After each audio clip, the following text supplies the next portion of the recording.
Les damos la bienvenida a esta sesión virtual del ciclo de actividades COMU 360 de la Escuela de Ciencias de la Comunicación Colectiva de la Universidad de Costa Rica.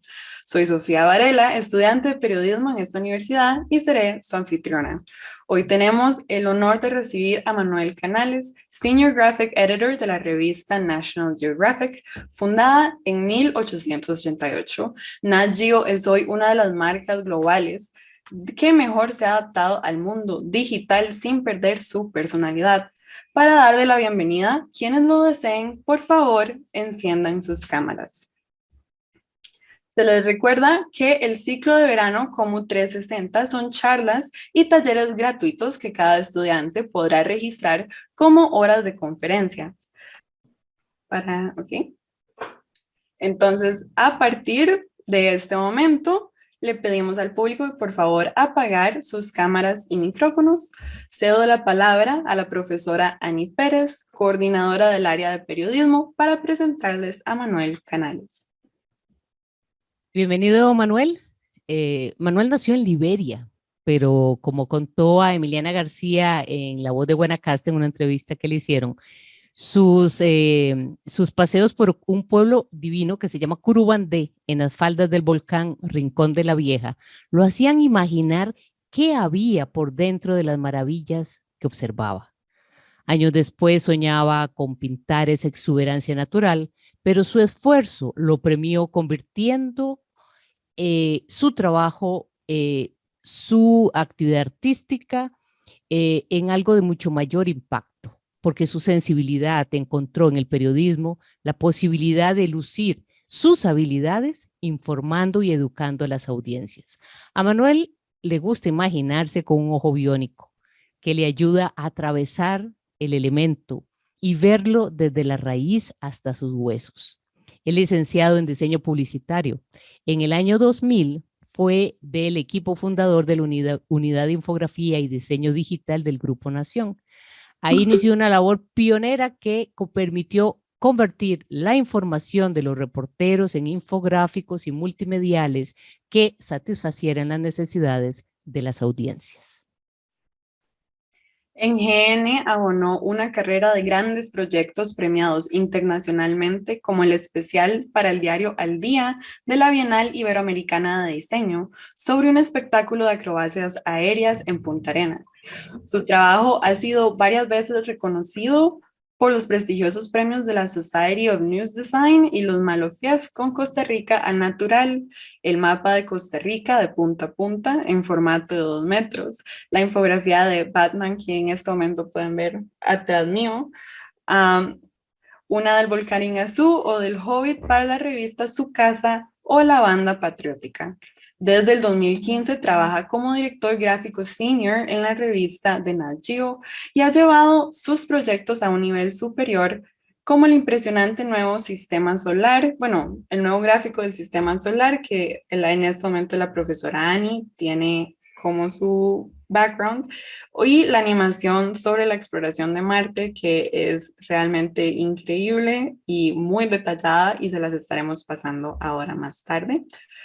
Visión, creatividad, curiosidad permanente y consistencia con los valores periodísticos de la verificación y la credibilidad periodísticas, vocación de servicio a las audiencias y la gran destreza tecnológica han sido las marcas personales de Manuel Canales, a quien le damos una calurosa bienvenida. Muchas gracias por estar aquí con nosotros, don Manuel. No, bueno, muchas gracias. La verdad es que no esperaba esa presentación. Me siento un poco nervioso, tan buenas palabras.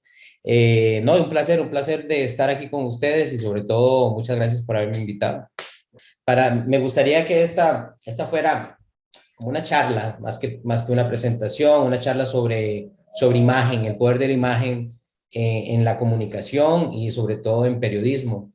Y bueno, y compartir un poco de mi experiencia a lo largo de estos años, tanto cuando formamos o cuando integramos la unidad de infografía y que después Cuatro Gatos comenzamos a hacer todo lo que pudimos para alcanzar el trending mundial en la visualización de datos. Y bueno, eso es lo que quiero compartirles esta tarde. Ok, de nuevo muchas gracias. Es un placer para mí estar con ustedes, estudiantes de la UCR.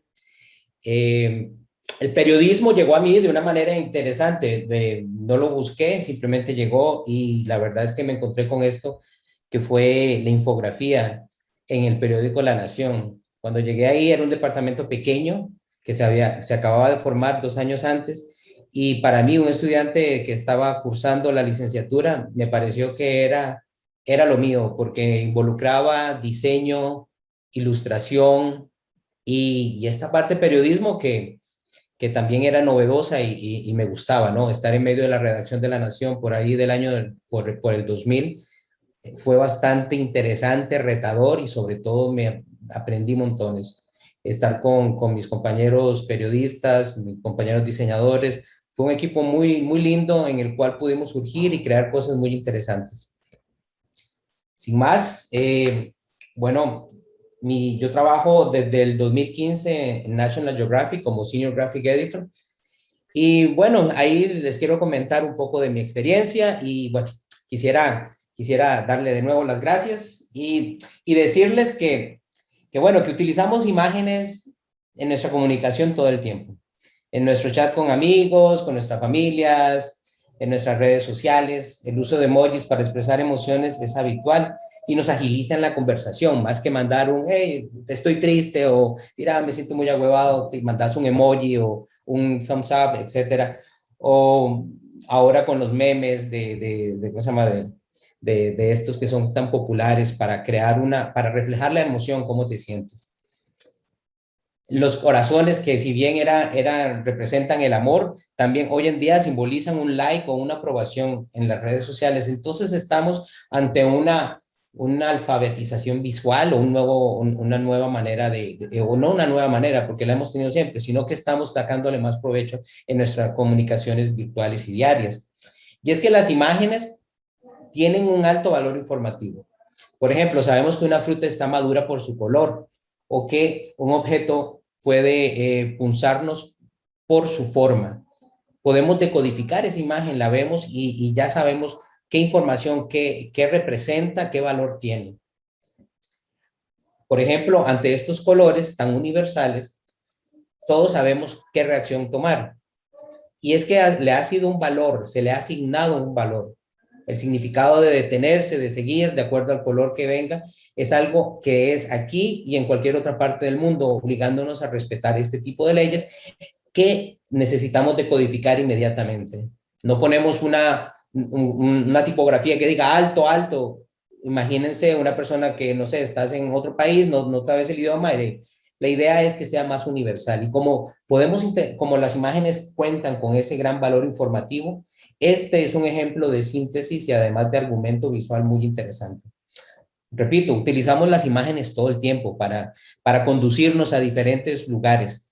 Y es que el cerebro está capacitado para interpretar la información visual. Nuestro cerebro tiene miles de millones de neuronas que procesan este tipo de información, la cual llega en forma de impulsos electrónicos desde la retina. La manera en que podemos interpretar esto, ya venimos cableados, ya nosotros nacemos con esto, ya para nosotros se nos hace muy fácil. La facilidad de procesar estas imágenes nos ayuda a contar historias visuales. Al añadir formas y secuencias podemos hacer un argumento visual. Me encontré esto la vez pasada y me gustó mucho cómo en resumidos y en pictogramas se cuenta la historia de Star Wars. O bien el famoso Nigel Holmes que nos presenta el proceso de cómo ponerse una bufanda sin ningún texto, pero utilizando el alfabeto visual, los movimientos, las líneas, las flechas, números, los símbolos, las formas. E incluso los catálogos de IKEA que me gustan tanto, que me acuerdo antes cuando uno compraba un mueble, aquel brochure de textos diminutos, que era complicadísimo de leer. Pero vos llegás a comprar un mueble de IKEA y te dan este tipo ¿cómo se llama?, de instrucciones visuales, poniendo de una manera más global. Recordemos que IKEA es una marca global y no necesitas estar traduciéndolo en diferentes idiomas porque no es necesario. Es algo que todos podemos interpretar. Tomando en cuenta las bondades o que nuestro cerebro procesa muy bien las imágenes, también podemos eliminar accidentes geográficos estilizando y ordenando las líneas, dándonos una herramienta que nos facilita entender cómo trasladarnos en un mapa de metro, de un destino a otro, saber qué líneas tomar de acuerdo a una simbología de color. O bien, con el Sankey Bar, con este gráfico de derogación, perdón, se muestra el fatal destino de las tropas de Napoleón en Rusia. En Kaki se muestran las tropas, al principio se muestran las tropas que partieron, 422,000, y en negro se muestran cuáles regresaron, que fueron 10,000 soldados. Como verán, la línea de Kaki se va disminuyendo su grosor a lo largo de la trayectoria. Ahí mismo se ven en qué zonas se fue disminuyendo más y hasta su regreso con la línea negra. Abajo también se muestra un gráfico de temperatura. Conforme van regresando y disminuyendo, disminuye la temperatura en un invierno fatal para las tropas. Los datos encuentran mejor interpretación visualmente cuando los visualizamos. La visualización de datos nos ayuda a hacer una comparación más acertada, a encontrar patrones, a llegar a un mejor entendimiento de ellos. El usuario puede comparar el resto, en este caso, el usuario puede comparar el resto de las barras y además nosotros le damos un énfasis con un color contraste para ubicarlo en cuál es el valor más alto. La imagen facilita la interpretación. Y esto es infografía. Consiste en la representación gráfica de la información para ampliar con conocimiento, cognición. Graficamos la información para que el usuario la interprete de mejor manera, aprovechando que el cerebro está bien preparado para interpretar los gráficos. Tomamos las ventajas visuales, la ventaja de la imagen para brindarles información. Por ejemplo, es mejor enseñarlo que decirlo. Es más evidente ver el origen de los estudiantes que ingresaron a la UCR en esta visualización que en la base de datos, obviamente, que esto es apenas una parte de ella.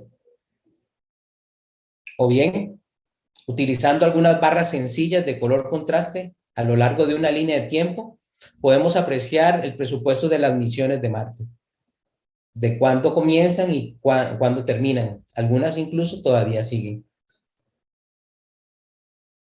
Ordenando en esta otra visualización, ordenando los semicírculos en coordenadas X y Y, nos ayuda a saber qué tipo de comida es la más sostenible y qué regiones están más cerca de lograrlo, de la meta sugerida.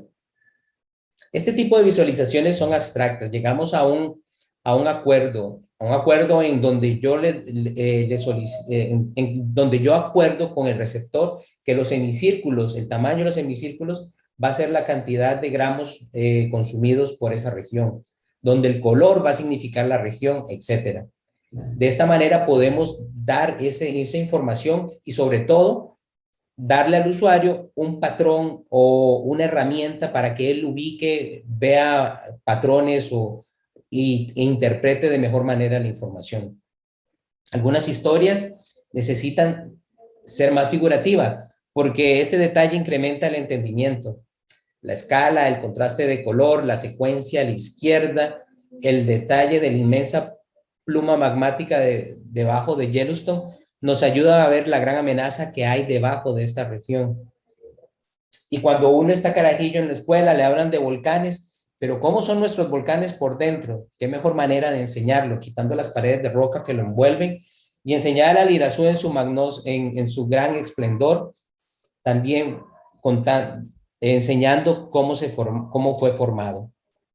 Este poder de la visualización, en donde podemos ver por dentro, podemos incluso contar una historia a través del tiempo, nos ayuda a enseñarle al usuario, al lector, esa información que hay detrás de esto, del volcán, de este fenómeno. El ojo biónico que hablaba Annie es poder ir dentro del objeto y poderlo ver, en este caso, al Snow Leopard, que tiene esas particularidades en la tibia, compararlo con un jaguar, etcétera, presentar cómo caza en esas condiciones tan problemáticas y cómo su nariz está adaptada para ese terreno a altas en grandes alturas.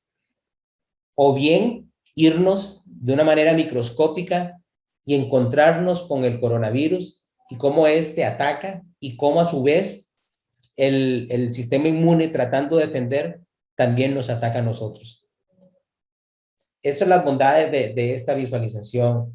Si bien es cierto, contamos también con la ayuda de los textos, pero la imagen es lo más fuerte. Yo no tengo que describir cómo es el coronavirus, lo presento tal cual es. No tengo que decir que tiene un RNA dentro, sino que lo presento, le hago un corte para que el usuario entienda cómo es por dentro y cómo este RNA se expande y se comienza a replicar dentro, utilizando los mecanismos de la propia célula. También un corte interno o un ojo biónico nos ayuda a poder ver la nueva tecnología del último Mars rovers, también poder ver toda la misión en una secuencia. Pero hemos hablado de la imagen, el color, las formas, etc. Y las comparaciones. Pero hay otra cualidad que tenemos con las imágenes, que es la animación, el movimiento. Tomando el tema de la historia de Marte, qué interesante es poder ver, ubicarnos en ese rover llegando a Marte y desplazándose en ese terreno, enseñando las cualidades, como ya hicimos por dentro, lo hicimos en el print, enseñando las cualidades por dentro y cómo va a sacar las muestras. Las plataformas digitales nos dan esta oportunidad de aprovechar la oportunidad de verlo en acción, aprovechando el medio y otorgándole al usuario el control de la información a través de un storytelling. La infografía responde a los siguientes principios. Síntesis. Cada elemento debe responder a una necesidad de información. No podemos estar metiéndole demasiado porque crea ruido visual, crea ruido en la información. Tratemos siempre de llegarle a lo que es, o por lo menos encontrar el core, la data, el storytelling. ¿Qué es lo que queremos contar? 2, claridad. Debe contener los datos necesarios para entenderse por sí misma. Esto lo menciono porque en mis tiempos de periódico pasaba de que el gráfico que hable de esto, pero lo demás lo termina la nota. No, el gráfico tiene que entenderse por sí mismo, por lo cual tiene que ser claro y sintético, enfocado. Y por último, obviamente, la precisión. El contenido, es responsabilidad de que el contenido sea correcto y objetivo. No podemos brindar información falsa, no podemos cambiar la escala solo porque nos gusta la perspectiva en que se vea más cool o algo por el estilo, o simplemente porque queremos exagerar para malinformar. Se trata de una precisión y en esto, en Nat Geo, obviamente, somos le ponemos mucha atención a este punto, con lo cual muchas veces tenemos que estarle haciendo fact-checking a todo lo que hacemos. Gracias a Dios trabajo con una investigadora y una persona, después de que hacemos toda la investigación, le hace fact-checking de que todo esté correcto. Quisiera hablarles un poco de este proceso de visualización. Y para ello, bueno, creo que sería interesante poder presentar el último proyecto que hicimos, que publicamos en septiembre, acerca del espacio. Todo comienza con la data. La información marca la forma. En este caso, nuestra historia era sobre el sistema solar, como ya lo menciono, y la gran cantidad de asteroides descubiertos en la última década. Para ello nos reunimos con especialistas de NASA, con científicos de otras instituciones. Ellos nos brindaron la información para poder estructurar cuál va a ser nuestro storytelling. Tras estas reuniones hice las primeras visualizaciones para organizar ideas, los primeros bocetos para organizar ideas. Esto es algo que yo recomiendo siempre, que es utilizar un sketch, un draft, algo, un par de líneas, algo que para ordenar ideas, para ver cómo clarificar, ya sea para print o para digital. Esto te ayuda a estructurar y comenzar a quitar. El mayor reto de un gráfico del espacio siempre es la escala, porque son escalas enormes y aunque cuesta mucho poder poner todo en la misma escala, y eso fue algo que tuve que identificar desde un inicio y saber cómo enfocarlo y cómo iba a proceder, cómo manejar ese reto. La primera parte fue definir el storytelling para un suplemento, donde el tema central serían los 2 anillos de asteroides y temas secundarios, la formación del sistema solar. También, como verán, siempre me gusta hacer un boceto y después sobre él poner posibles notas que me ayuden a estructurar el mensaje. Desde ya trato de marcar una estructura y sobre todo una narrativa visual. También propusimos, con la información que teníamos, un double gate, que son 4 páginas de la revista, para mostrar en un gráfico de erogación, un scatter plot, la cantidad, una visualización de los asteroides identificados hasta ahora. Sabíamos que los asteroides donde iban a haber más asteroides iban a ser en el main asteroid belt, que está más cerca de nosotros, por el cual se identifican más fácil. Y está el otro, el que está mucho más largo, después de Neptuno, que es el Kuiper belt. Entonces, además de esto, además de ubicarlos en dos planos, la división natural de la revista, nos dividía las 2 regiones, la que está más cerca de la Tierra con características particulares más terrenales, y la otra que era después de Júpiter con otro tipo de características más grandes, gaseosos, etc. Ya ahí estructuramos ¿cómo se llama? Un mensaje, ya pusimos a competir o a comparar, sobre todo comparar más que todo. Y por último, penúltimo, es la información. Queríamos utilizar un cover para el double gate en donde mostrábamos en 3 pasos la formación del sistema solar, terminando cómo Júpiter atraía estos asteroides y cómo terminaba de darle forma al sistema. Ya, ahora sí, por último, hice una storyboard para el storytelling digital, en donde nos íbamos a enfocar. Y bueno, y estos fueron los primeros bocetos, cortando, pegando, en discusiones y todo. Una vez que ya comenzamos el proceso de producción, comencé a trabajar con las historias secundarias, con el tema de las órbitas de los asteroides. Otro tema muy importante es cómo el Sol puede cambiar la órbita de un asteroide, y obviamente estos que están cerca pueden impactar en la Tierra, pueden volverse un asteroide peligroso para nosotros. Y también cómo se formaron los asteroides, de dónde vienen, cómo se forman los planetas. Algunos llegan a ser planetas, otros se quedan en asteroides, otros se quedan en plantésimos. Eso no sé cómo se traduce muy bien.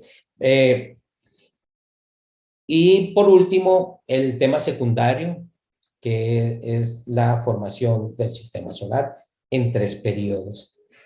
El estilo, si bien es cierto, infografía no es arte, me gusta la frase de Jaume Serra que dice: podemos utilizar el arte para hacer infografía. Como verán, es un estilo muy sintético, y lo propuse de esta manera porque me recordaba los juegos de arcade, estos juegos de Asteroids o Galaga, que jugaba de niño.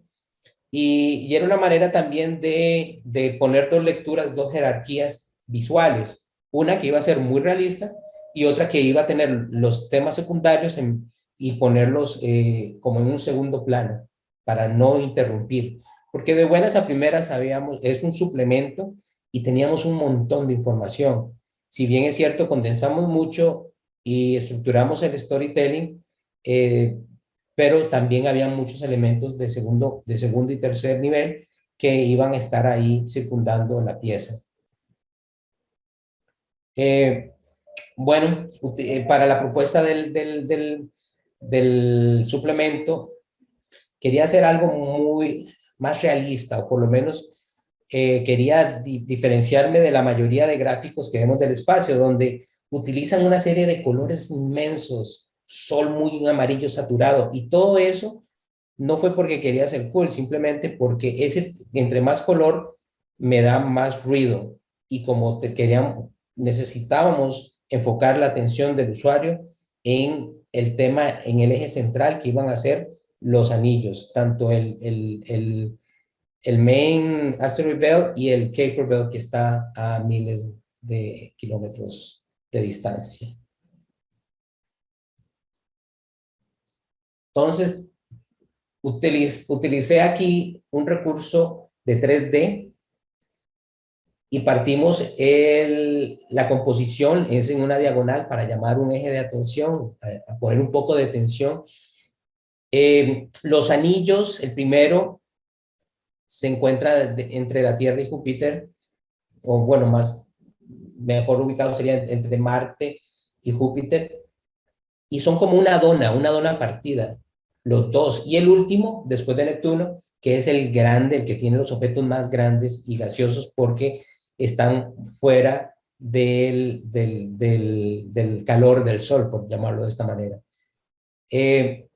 Como verán, repito, los colores desaturados me dan esa aura de poco más realista, y también me quitan mucho ruido visual. Además, honestamente, también utilizo Star Wars como referencia para esta visualización. Ya en composición, todos juntos, tenemos diferentes jerarquías. La primera, la más importante, la diagonal, en donde vemos los planetas, como los gigantes gaseosos son los que dominan y son el godfather del sistema solar, como los anillos, como el primer cinturón de asteroides que se encuentra cerca de la Tierra tiene ciertas características versus el que está después de Neptuno, que es el Kuiper belt, que es más frío y se mueven en órbitas más lentas. Todo esto sostenido sobre la formación del sistema solar. Para el Gatefold, hicimos también unos renders para ver por dentro los asteroides más importantes, los objetos celestes más importantes, comparándolos. Si bien no pudimos hacerlo, repito, por la escala, porque las escalas son muy diferentes, pusimos una barra de diámetro para que la gente tenga una noción qué tan diferentes son. Además de esto, en la base tenemos un scatterplot, una visualización de los asteroides descubiertos hasta ahora. Si no me equivoco, en el asteroid belt, en el main asteroid belt, que está más cerca de la Tierra, se encuentra como 1 millón de asteroides, sí, más o menos. Y bueno, esto es una representación. Y fuera después de Júpiter hay menos, pero no es porque haya menos, realmente hay más, pero son los que se han podido encontrar hasta ahora. En un futuro se van a ir descubriendo mucho más y tal vez haya que actualizar este gráfico. Para la ilustración, para el cover, como ya lo había dicho, era ver la formación del universo, del sistema solar en 3 estados, y utilizo las circunferencias que generalmente vemos en un gráfico para ver los pasos. Al final termina Júpiter, como siempre, haciendo todo un desorden, o a la vez un orden, con su campo gravitacional y siendo el Godfather del sistema solar. ¿Cómo veríamos eso animado? Nos encantó esta idea y, por ejemplo, y pensamos para el proyecto digital enfocarnos en esta formación. Este fue un promo que mandamos al ABC, al noticiario, y este es el interactivo, en donde empezamos a ver cómo se formaron los asteroides agrupándose en pequeñas rocas. Diseñé este explainer a manera de, siguiendo la misma línea que el suplemento, para explicar en cross-section y en movimiento cómo se forman por dentro. Y después, estos explainers también cómo chocan. El usuario, puede controlar la interactividad a través de un scrollytelling. Entonces le da la oportunidad al usuario de absorber esta información de acuerdo a su necesidad, ya sea lenta o amplia. Siempre la idea de visualizar algo es explicarlo, por lo cual esta frase me encanta mucho, me encanta y creo que la pega muy bien. Si no puedes explicarlo fácilmente, es que no lo entiendes. Y bueno, yo trato de explicarlo fácil, pero espero no morir en el intento. Muchas gracias y preguntas que tengan.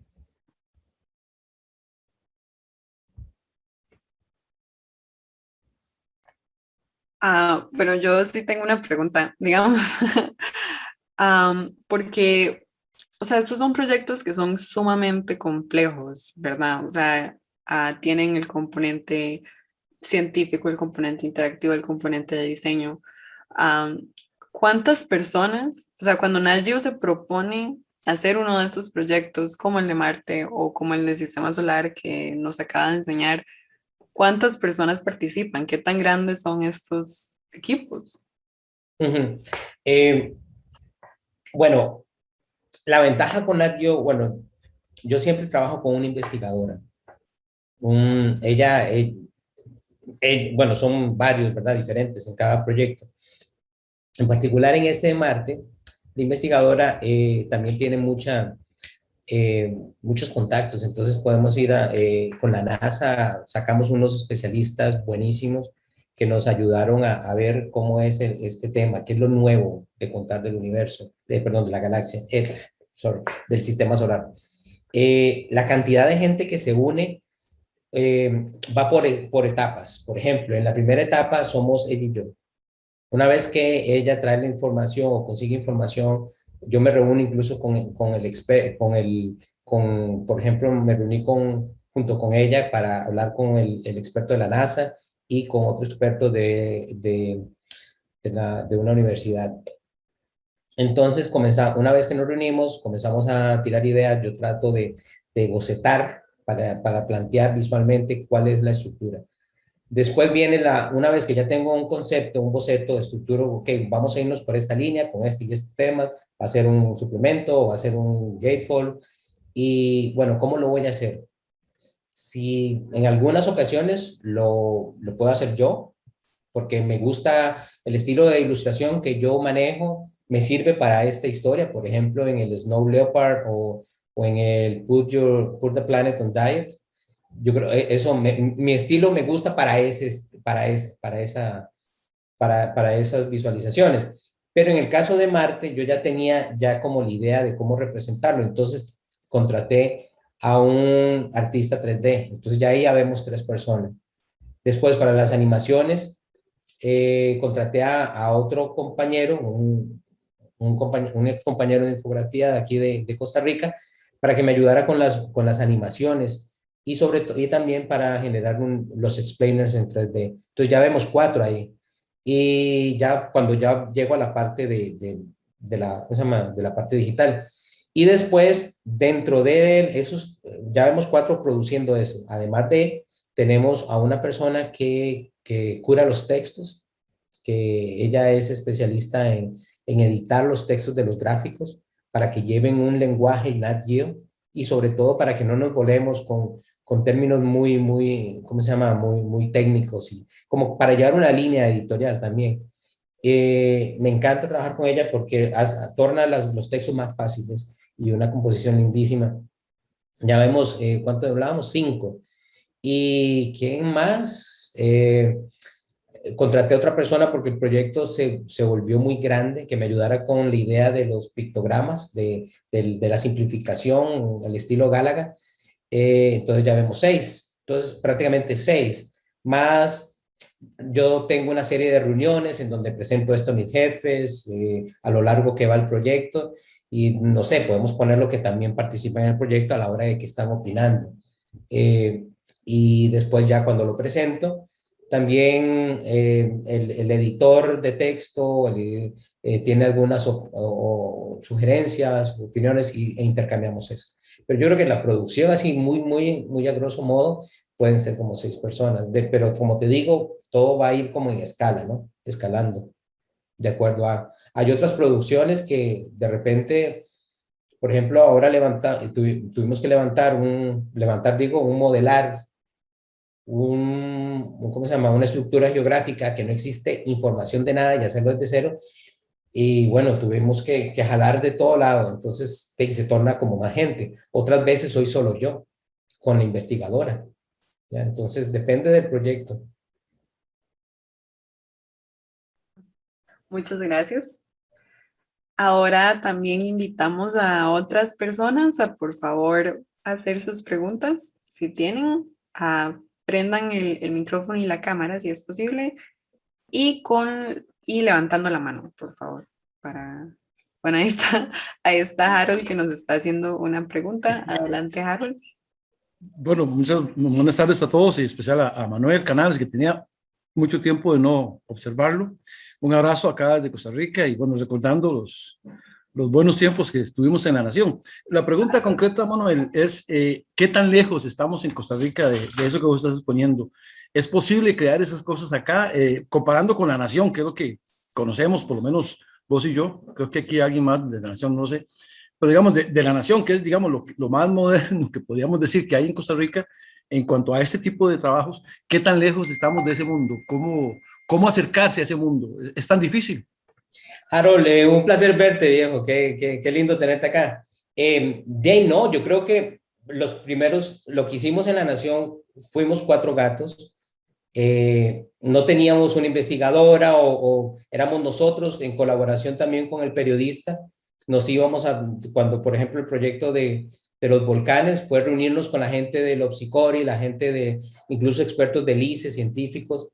Yo creo que lo logramos. El hecho de que yo esté en Geographic ha sido el reflejo de ese trabajo. Tuvimos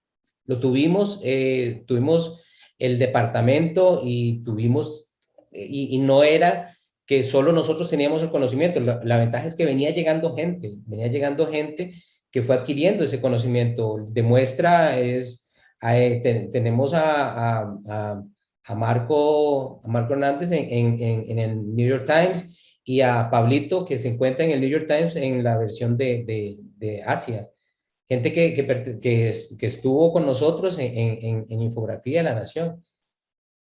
Creo que obviamente, y tenemos gente, por ejemplo, las animaciones las estoy haciendo con un ex diseñador de Nación, es aquí Tico, y estamos haciendo, y estas animaciones que vimos del sistema solar, las hicimos aquí en Tiquicia.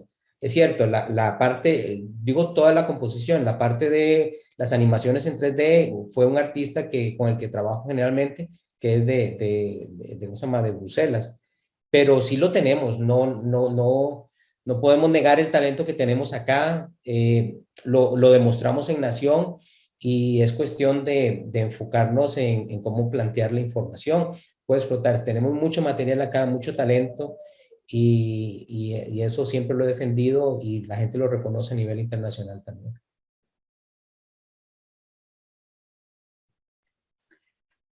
Muchas gracias. Tenemos una pregunta en el chat de Mariana Víquez, que nos dice cuál ha sido el tema con el que tuvo más conflicto a la hora de transferirlo a una infografía. Bueno, más conflicto es en aquellos tiempos, y otra vez me remonta a La Nación. Bueno, son dos, no conflictos, sino cosas que pasan. Por ejemplo, hicimos un gráfico, yo creo que con Ernesto, por cierto, con Ernesto Rivera, era de investigación y teníamos un montón de data y nos pusimos muy sofistas con la data y comenzamos a crear un círculo con otros símbolos también dentro del círculo para irnos más adentro. Y total nos quedó como un círculo con muchas líneas, con colores simbólicos, con formas, etcétera. Cuando lo terminamos dijimos, no, hombre, aquí este gráfico está genial. Pero al final, de ahí, la gente, yo creo que no lo leyó, porque una amistad ahí de diseño se acercó y me dijo, mira, el gráfico muy bonito, pero me dio miedo leerlo. Y ya ahí se mata toda la idea de un gráfico. Por eso yo trato de hacer visualizaciones más fáciles de interpretar, barras, círculos, escalas, para no tirarme muy sofista, porque a veces se nos olvida que nosotros estamos creando gráficos para el público en general. La idea no es complicarles a ellos la interpretación. La complicación viene al hacerlo, pero al lector se le tiene que dar, no masticado, pero sí se le tiene que dar esa síntesis y esa data detrás, esa complejidad.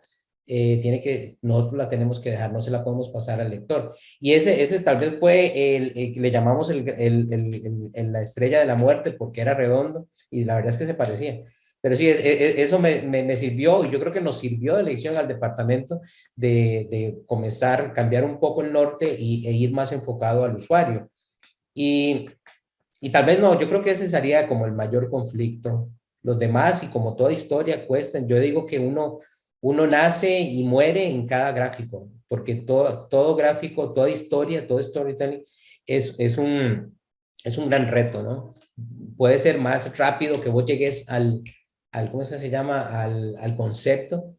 Otros son semanas leyendo, reuniéndose, etcétera. Entonces, sí, yo creo que la estrella de la muerte fue como el de mayor así conflicto ahí que ha habido.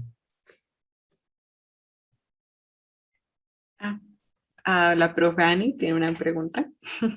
Yo tengo varias, pero bueno, voy a hacer una con respecto de tu formación es en diseño publicitario y eso también colabora con el training trabajando en equipos periodísticos que producimos el contenido, pero normalmente termina en 14,000 caracteres con un par de fotos, gracias a la gente como los equipos tuyos. Entonces, esa información satisface mejor las necesidades de las audiencias al convertirla en algo visual, pero también abona tu formación publicitaria. Aquí hay estudiantes de publicidad, relaciones públicas, de comunicación multimedial también, y tratando de ahondar un poquito en las habilidades que sin que vos te conviertas en periodista, ni en relacionista público para una marca, ni etcétera, ni en astrofísico en este caso,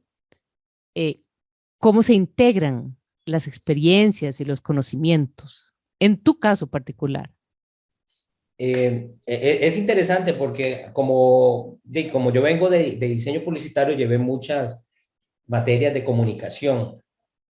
Entonces, sobre todo el tema del mensaje, el receptor, pero también esa comunicación visual y sobre todo de impacto. Me acuerdo que con periodistas en La Nación teníamos este debate, no debate, sino nosotros, el departamento estaba ganando terreno porque por las experiencias ganadas, y con los periodistas los incluíamos dentro de la fiesta, no era excluyente. La idea de trabajo en equipo siempre me ha gustado. Creo que lo que hicimos en Nación no hubiera pasado si no hubiéramos trabajado en equipo. Yo siempre en Nat Geo también, yo trato de no hablarlo de yo, sino de nosotros, porque no soy solo yo, es gente que está, por ejemplo, ¿cómo se llama? Una investigadora o algún artista con el cual trabajo o una colaboradora que nos tendemos la mano. El integrar equipos me encanta y yo creo que de esa es la manera en que podemos lograr, como lo que preguntaba Harold, podemos lograrlo, sí, lo hicimos en Nación porque trabajamos en equipo, porque del equipo se sabía quién tenía este atributo que podía servir para esta historia. En el tema de la publicidad y mi información, creo que, no sé, se dio como muy natural el hecho, el poder integrar equipos y ¿cómo se llama? Y llevarlos a un norte, llevar a un norte todo con una visión que es la comunicación y el acabado. He topado con la suerte de rodearme de gente muy talentosa y, por ejemplo, en el departamento que teníamos en Nación, había gente que era excelente ilustradora. Por ejemplo, Dan Mora estuvo con nosotros, que ahora trabaja haciendo ilustración para DC, para Marvel, o Daniel Solano, también otro ilustrador muy bueno. Marco, muy bueno también en análisis de datos. Entonces, ves, es todo un complemento que nos ayudaron a presentar ese tipo de cosas. Lo que hago en Nat Geo es también rodearme de gente de ese tipo, pero ahora los tengo que contactar por Zoom o no están tan cerca, pero ese es el concepto.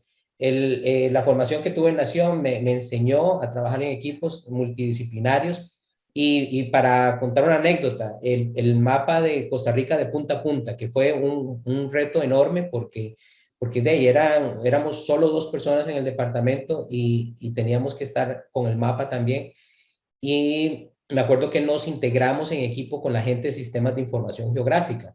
Nunca se había hecho un gráfico de esa manera, ni mucho menos con gente de otro departamento, fuera incluso de la redacción.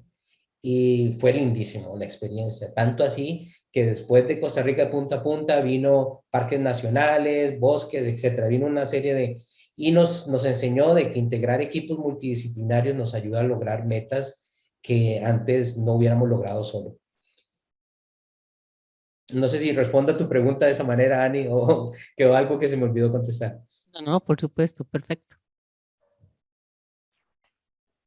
Ahora Gabriel Pacheco, adelante. Hola, buenas tardes. Mi pregunta va porque hemos estado viendo, digamos, productos que son súper elaborados, ¿verdad? Que requieren tiempo también para la persona que lo esté viendo de ver, de entender qué está viendo y de poder sentarse a analizar. ¿Es posible llevar un producto como estos a un formato de televisión, pero no pensando tanto en un programa especial, ¿verdad? Donde hay una hora donde hablamos del tema para que se empapen, sino más en el rápido de la nota de 3 minutos, como mucho, por ser algo así como especial? ¿O sería mejor pensar en un producto, digamos, multimedial y apoyarnos también con web, por ejemplo, hacer la nota y apoyarnos con web, con las visualizaciones y tal, para que las personas puedan tener ahí más tiempo pues, de verlo y analizarlo y entenderlo? Uh-huh. Vieras que a mí me gusta sacar la infografía no solo en papel, sino también en digital y sacarla también incluso de ¿cómo es que se llama? Las salas de redacción. La infografía puede servir para publicidad, puede servir para cualquier cosa que sea necesario explicar, exponer algo. En la televisión, vieras que es algo que me extraña que los medios nacionales, y le digo por lo poco que he visto de regreso, porque no le explotan los gráficos. Me acuerdo hace años atrás había un medio, no me acuerdo cuál, que trató como de meter más gráficos, pero no sé qué pasó con ellos, como ha cambiado tanto. Pero, por ejemplo, cuando veo una nota en las noticias, siempre sacan una tabla, hablan de porcentajes y todo, que esos son a lo largo de no sé cuántos años ha subido la tasa de desempleo, por decir algo, y sacan una tabla. Y algo tan sencillo como un gráfico de barra, ni siquiera tiene que ser animado. Se puede hacer. Yo sé que esto involucra más tiempo, involucra más, no sé, mira, yo no puedo hacer la animación. Bueno, no la hagas animado, haz una barra y la pones ahí. Haces un fade in, fade out. Pero se puede hacer, puede ir desde algo muy básico hasta algo ya, no sé, por ejemplo, ver a Júpiter moviendo todos los asteroides aquí y de allá, que fue algo que, como les dije, fue un clip que mandamos ¿cómo se llama? Al morning show, sí, fue el morning, no, fue un programa de noticias en la mañana en ABC, en donde iban a hablar de eso, del tema de Nat Geo. Entonces querían presentar, o sea, qué es lo que estamos haciendo. Entonces les mandamos ese clip. Claro, si ellos me hubieran dicho, bueno, queremos explicar cómo se formó, cómo se forman los planetas, ya teníamos los explainers para poderlos explicar bien. Esos explainers se pudieron haber usado en televisión. Que si bien este producto que hicimos de sistema solar, estas visualizaciones se usaron en digital, en web, se usaron en Instagram, se usaron es más, lo usan allí para un programa de educación que ellos tienen. Y de alguna manera se usaron un poquito en televisión nacional, en una, ¿cómo se llama? En una entrevista con el periodista de reportaje. Entonces sí se puede. Ya de manera más estructurada, claro que se puede, es hacerlo, como digo, multidisciplinario. No todo, no creo en aquel término de periodista, ¿cómo era? Backpack journalist o aquel hombre orquesta. Creo en los equipos y para lograr ese tipo de cosas. Ah, bueno, sí, que digamos que el hecho de ser como infógrafo me parece muy chido porque, digamos, tiene que empaparse como de muchos temas y, o sea, me imagino que debe volverse como experto en todos los temas en los que le ha tocado de hacer una infografía. Entonces, tenía curiosidad por saber cuál ha sido como el tema que más le ha apasionado. Gracias, Mariana. Pues, vieras que yo le decía eso, de hecho me acuerdo, mi primera infografía que fue hacer un cambio, ¿cómo es? Un trasplante de médula ósea. Y bueno, eso al principio era como muy retador y el doctor estaba explicándome como si yo fuera otro doctor y tuve que decir, mira, puedes explicármelo un poco como más básico, ¿no? Para entenderlo un poco mejor. Y yo siempre me llevo a un libro de sketch, entonces comienzo a visualizar y mostrarle, dibujar, eso es lo que entendí, por aquí vamos, etcétera. Igual en Yellowstone, fue mi primer proyecto grande y tuve que ir a hablar con las fuentes y mi inglés no es mi lenguaje nativo, entonces de ahí entenderán que hubo cierto reto ahí. Y siempre es traducir, no es traducir, es llegarle al concepto, ¿no? Y te digo, ok, hice Yellowstone y todo, hice cosas de Yellowstone, no soy un experto, pero por lo menos lo que hicimos lo explicamos de una manera más sencilla, pero fue con las reuniones de los expertos. Ahora si tuviera que explicar lo que pasa en Yellowstone, yo te lo explicaría como condensado, ¿no? No puedo ir con toda la parte técnica del experto. Con el sistema solar igual. Me encanta poder reunirme con el experto porque creo que puedo tener más feedback. Muchas veces no puedo porque estoy manejando tal vez 3 proyectos a la vez y entonces ahí cuando la ayuda de un investigador se hace ¿cómo es que se llama? Muy buena, pero sí es empaparse de las cosas, entenderlas, porque si yo no las entiendo, no lo voy a poder explicar. Y aunque me da pena muchas veces, pero tengo que preguntar y preguntar hasta que yo lo entienda, porque si yo no lo entiendo, no lo voy a poder hacer. Y eso es un ejercicio que la gente que trabaja con nosotros, los investigadores, lo tiene muy claro. Yo lo debo de tener muy masticado, yo lo debo de conocer.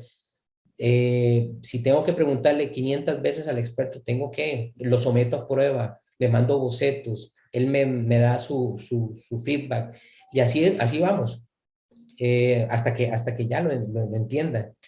Después, repito, no soy experto, sí, nada más, ya una vez que ya se digirió, lo entiendo como es ahora lo entiendo algo muy simple, ¿no? Pero sí hay mucho detalle ahí que necesito filtrar. Pero sí es muy bonito porque de cada proyecto es nuevo, no sé, los lava tubes de Hawái o incluso la pluma esta magmática, yo no sabía, esto genial, esto fue impresionante. Bueno, ya lo sabía más o menos, pero el poder ir y todo te da ¿cómo se llama? Mucha visión de campo, te incrementa el panorama. O por ejemplo, una historia que salió por una nota que vi de los inodoros del futuro, que era la Fundación Gates, estaba patrocinando. Y también, ¿cómo van a ser los inodoro del futuro? O sea, ese tipo de cosillas ahí que son temas muy interesantes, la verdad. La revista da esa oportunidad. Bueno, ya casi van a ser las 5, pero si hay un par de preguntas más, entonces Manuel, no sé si... Sí, no, continuamos, sí. Ok, sí, podemos continuar, perfecto. Ian hace la pregunta, primero vamos con Ian y después con Alex. Ian hace la pregunta que ¿qué programa suele utilizar para hacer las infografías? Sí, bueno, son los programas que usamos todos. Ilustrador, Photoshop, utilizo mucho Photoshop porque si bien trabajo con artistas, yo soy quien edito todo al final, cambios de color, correcciones, incluso redibujar cosas, como me pasó una vez, tuve que redibujar todo el arte. Entonces utilizo mucho el Photoshop, el Ilustrador para componer, nuestro sistema de, ¿cómo se llama? El manejador de contenidos trabaja con InDesign, entonces después lo pongo en InDesign y ya se puede ir a publicar. Eso es en la parte de print. En la parte digital, yo, bueno, yo trabajo mucho con storyboards. ¿Por qué? Porque si bien es cierto, hago el look and feel en Illustrator o lo hago en este otro, el de Adobe, ¿cómo es? Se me olvida el nombre. Está Figma, que es un programa para diseño digital, y está el de Adobe, que se llama Adobe XD. Utilizo más el XD, lo siento mejor, para poder hacer el look and feel, y ya en SD te ayuda a dar, no sé, los códigos, no los códigos, sino, no sé, los píxeles de aquí a allá, cómo se mueven, etcétera. No programo, yo cuando estaba en Nación programaba, de vez en cuando hago un AI to HTML, que es transformar un ilustrador a HTML, pero generalmente como estos proyectos del sistema solar o de Marte, que llevan mucha secuencia y llevan un código más bravo, yo trabajo generalmente con un programador, porque no quiero que nunca he querido que mis capacidades en código o en ilustración ¿cómo se llama? Reduzcan la calidad del proyecto final. Por ejemplo, si es como que diga, no, es que yo no sé hacer 3D, pues me busco a alguien que haga 3D porque creo que el gráfico necesita 3D. Pero lo vamos a hacer en un scrollytelling, que cada vez que el usuario haga scroll, se vaya moviendo el video, entonces yo no lo sé programar, entonces trabajo con un programador. Entonces, pero sí, en digital generalmente hago como el mockup, hago un storyboard a mano, como lo vieron en los ejemplos, y después si quiero hacer el look and feel lo hago en XD, Adobe XD. Pueden utilizar Figma, más bien recomiendo Figma porque es como más colaborativo.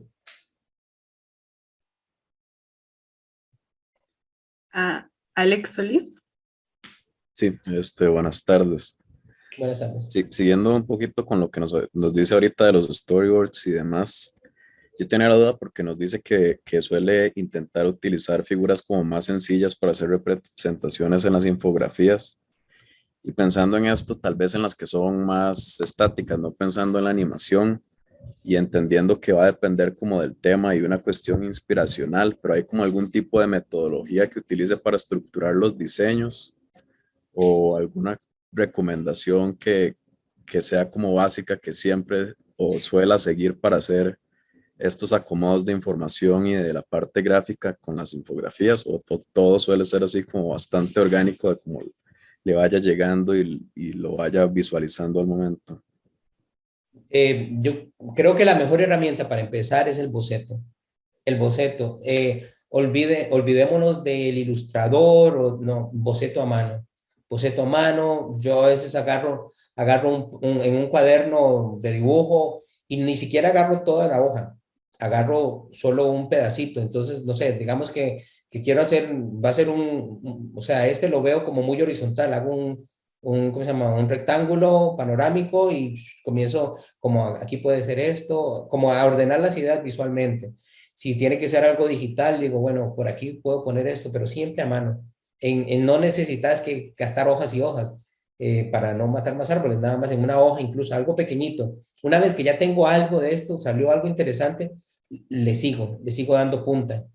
Y a veces pasa de que, no sé, tengo 10 bocetos, así muy rough, no de que me ponga así muy delicado, porque es esa lluvia de ideas, o por lo menos, ¿cómo se llama? Yo no me, o sea, no, uno no se puede poner un botón que diga, ah, pum, inspiración, ya, sino que uno va sacando, va viendo la información que tenés y con base a la información vas diciendo, bueno, yo creo que el tema va por aquí, pero entonces lo ves, ya sea en un storyboard, bueno, comenzamos con la entrada de la cámara hacia no sé, hacia Marte, después hacemos ¿cómo se llama?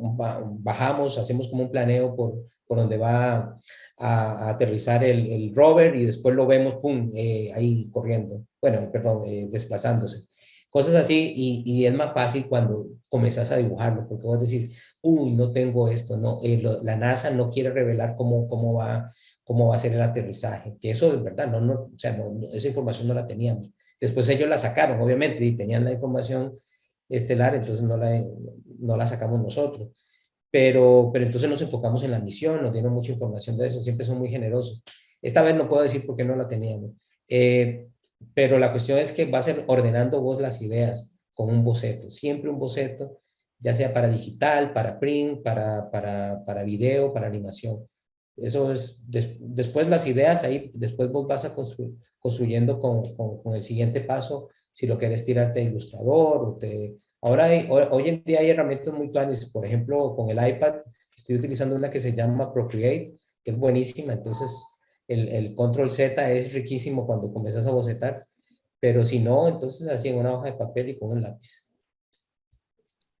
Si no, ya podemos ir terminando esta actividad. Muchas gracias a Manuel Canales, Senior Graphic Editor de la revista National Geographic, por este generoso intercambio que tuvo con los estudiantes de la Universidad de Costa Rica y por compartirnos los conocimientos y habilidades que exige el periodismo y la producción audiovisual 360, lo que llamamos en la Universidad de Costa Rica ser un comunicador 360. Y bueno, para finalizar, quienes deseen pueden prender sus cámaras para despedir a don Manuel. Si quieren, pueden hacerlo, por favor. Adelante. Bueno, muchas gracias a todos ustedes por darme la oportunidad de compartir en esta tarde y bueno, no, ojalá que